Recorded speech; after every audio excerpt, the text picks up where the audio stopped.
উজানের পানির ঢলে সিলেটের ৫টি উপজেলায় বন্যার পানিতে প্লাবিত হয়ে নদীর পানি এখন ঢুকছে সিলেট শহরে। নদীঘেঁষা নগরীর ৩টি ওয়ার্ড এলাকা সহ উপশহর জামতলা, তালতলা, সোবহানীঘাট এলাকার সুরমার পানি উপচে প্রবেশ করছে লোকালয়ে।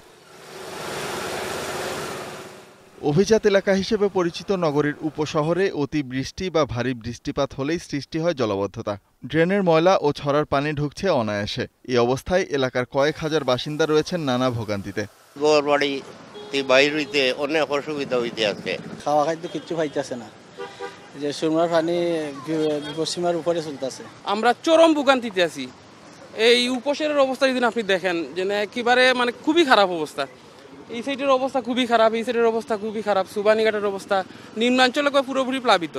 সকালে ১৩ রতন এলাকায় ত্রাণ বিতরণের সময় স্থানীয় সংসদ সদস্য জানান নানান জটিলতায় আগাম বন্যা নিয়ন্ত্রণের কাজে দেরি হচ্ছে। তারপরও তৎপর আছেন তারা।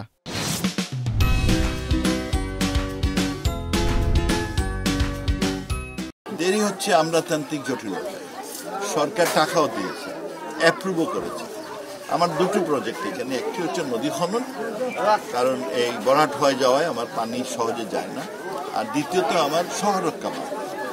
আজকে আমি সকালে শহর রক্ষা বাঁধ, তারা এখনো ওইটা প্রজেক্ট করেন না।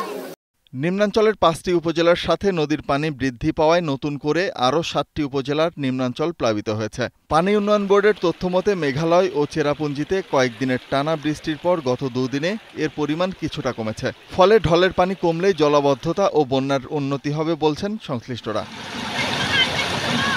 এদিকে গেল রাত থেকে সুনামগঞ্জের জাদুকাটা, কুশিয়ারা ও রক্তি নদীর পানি কমতে শুরু করেছে। তবে দ্রুত গতিতে বাড়ছে সুরমা নদীর পানি। ছাতকে সুরমা নদীর পানি বিপদসীমার উপরে প্রবাহিত হচ্ছে। ছাতক উপজেলার নিম্নাঞ্চলের মুক্তিয়ারখলা, হরিপুর সহ ৫ থেকে ৬টি গ্রামের প্রধান সড়ক ডুবে গেছে। ফলে উপজেলা সদরের সাথে বন্ধ হয়ে গেছে সড়ক যোগাযোগ। অনেক সমস্যা, গরু বাছুর নিয়ে আসতে বাড়িতে সমস্যা, রাস্তাঘাট ভরে গেছে, অনেক সমস্যা। পড়ে গেছি, গাছের মাঝে বাড়ি রাখছি। কোনো বাজারে যাইতে পারতেছি না, কোনো বাসা যেতে পারছি না, লাগা বাড়িতে যেতে পারছি না, অনেক প্রচুর পানি। আরো যদি বেশ কিছু পানি বাড়ে তাহলে তো তোলাপিয়াটা ক্ষেত্রে একবার বন্ধ হয়ে যাবে। জেলা প্রশাসন বলছে বন্যা মোকাবেলায় প্রস্তুত তারা। আমাদের কাছে প্রচুর খাদ্য সামগ্রী, ত্রাণ সামগ্রী মজুদ আছে। আমরা খুব ভালোভাবে দুর্যোগ মোকাবেলা করতে পারবো। আর আপনারা জানেন ২০২২ সালে শতাব্দীর সবচেয়ে প্রলয়ঙ্করী বন্যা সংঘটিত হয়েছিল। ওইখান থেকে আমাদের অনেক শিক্ষা হয়েছে।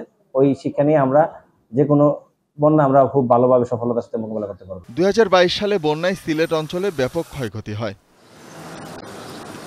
শোভন মোহাম্মদ খান, এখন।